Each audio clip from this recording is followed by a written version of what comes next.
Magandang araw mga bata. Pagbasa sa pagkatuto, aralin 10.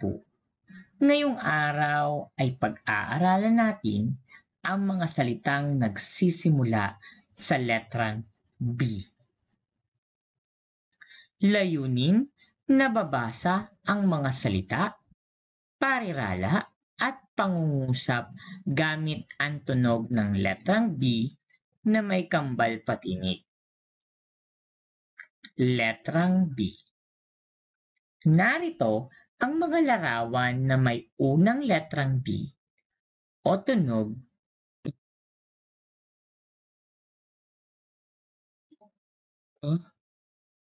Baka, bola, baboy, bulaklak, baso, bata, bibig, bawang, bahay, bintana, bibe, buko, bilog, ventilador, buhok. Ano ba natin isinusulat ang letrang B? Para sa malaking titik B at para sa maliit na titik B. Subukan nyo ang isulat ang malaking titik sa hangin. B, B, B. Ngayon naman, isulat nyo ang maliit na titik sa inyong palad. B, B, B. Upang mas lalo ninyong matutunan ang tunog ng letrang B, pakinggan natin ito. Bawat letra sa ating alpabeto may tunog. Sumabay sa awit mo nang malaman mo. Tuklasin natin ngayon ang letrang B. Ang tunog ng B ay ba, ba, ba, ba, ba. Ba, ba, ba, baboy. Ba, ba, bola. Ba, ba, baso. Ba, ba, bahay. Halika, bigkasin natin muli. Ba, ba, ba, ba. Ba, ba, ba, ba. Ba, ba, ba, ba. Ba, ba, ba, ba. Letrang B.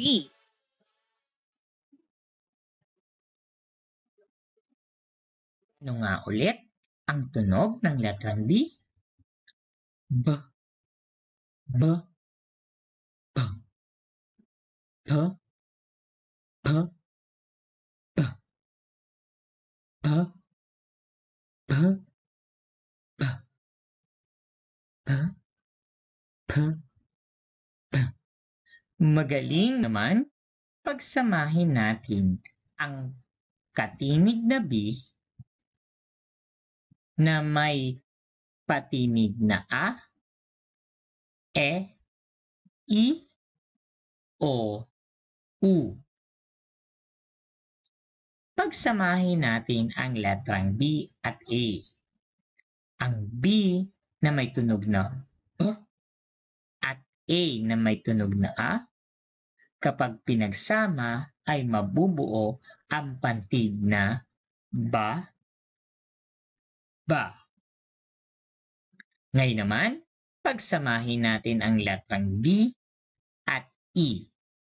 Ang B na may tunog na ba at E na may tunog na na kapag pinagsama ay mabubuo ang pantig na be, be. Pagsamahin naman natin ang letrang B at I. Ang B na may tunog na B, ang I na may tunog na I, na kapag pinagsama ay B, B. Ngayon naman, pagsamahin natin ang letrang B at letrang O.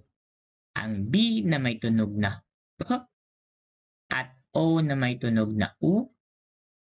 Kapag pinagsama ay bo, bo.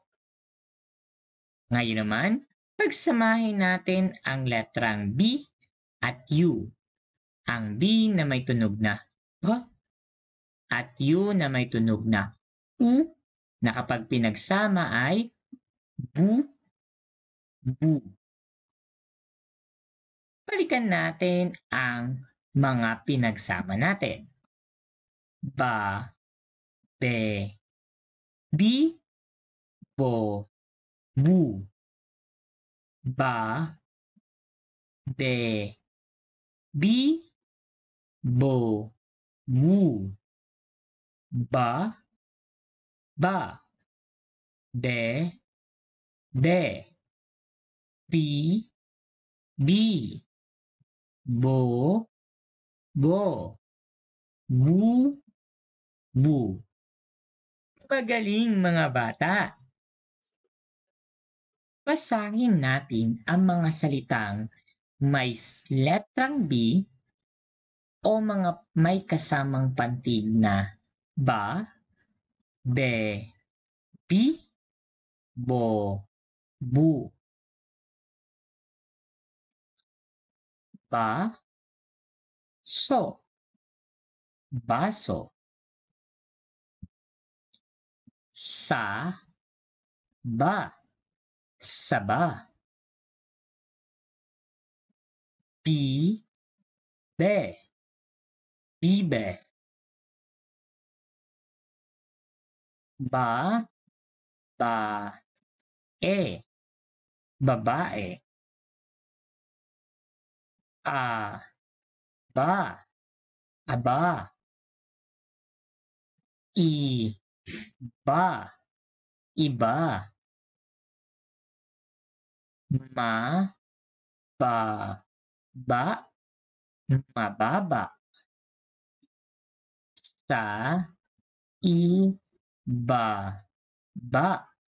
Sa ibaba. Ngayon naman, balikan natin ang mga larawan at salita na may tunog o unahan na letrang B at may kasamang pantig na ba, be, bi, bo, bu. Pantig na ba, boy. Bahay. Bata.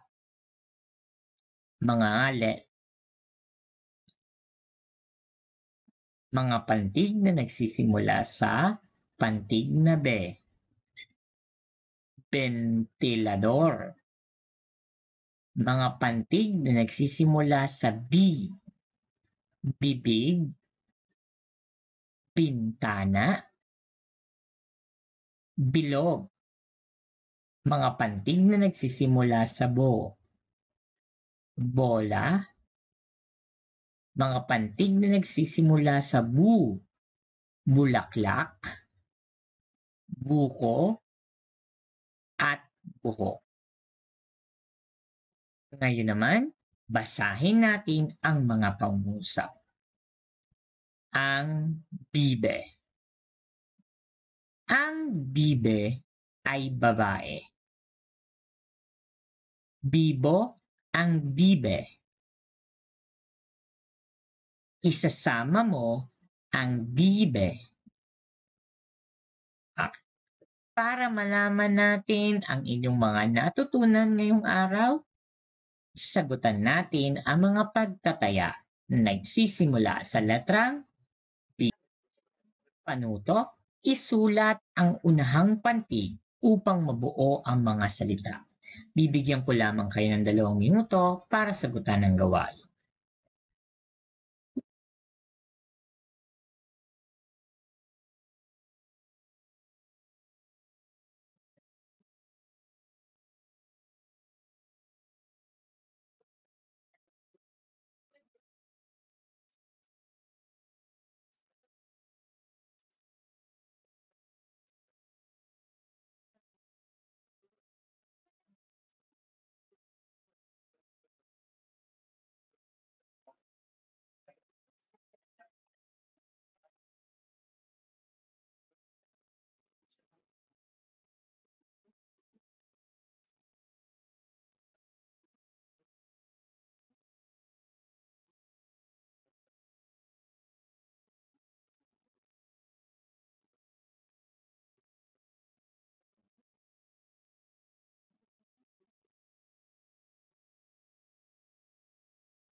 Tingnan natin kung tama ang iyong mga sagot.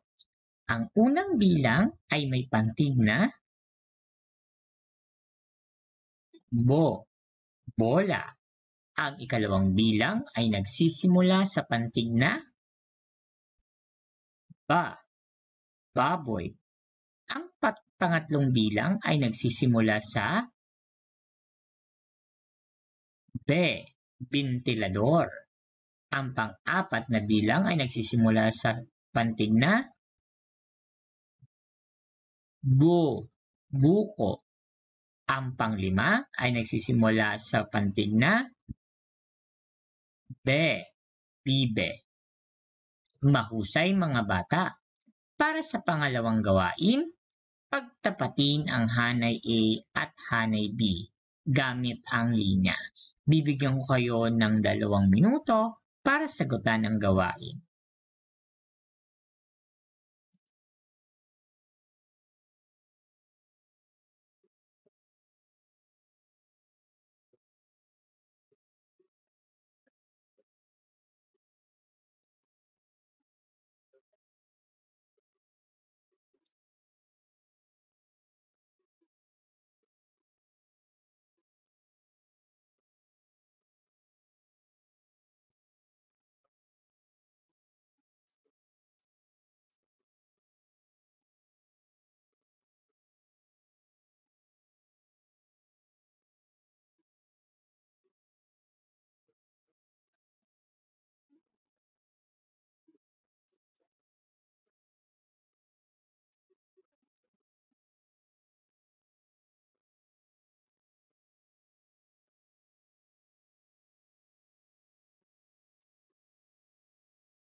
Tingnan natin kung tama ang iyong mga sagot.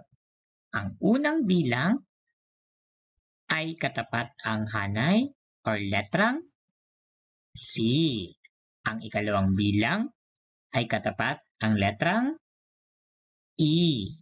Ang pangatlong bilang ay katapat ang letrang B. Ang pang-apat na bilang ay katapat ang letrang A.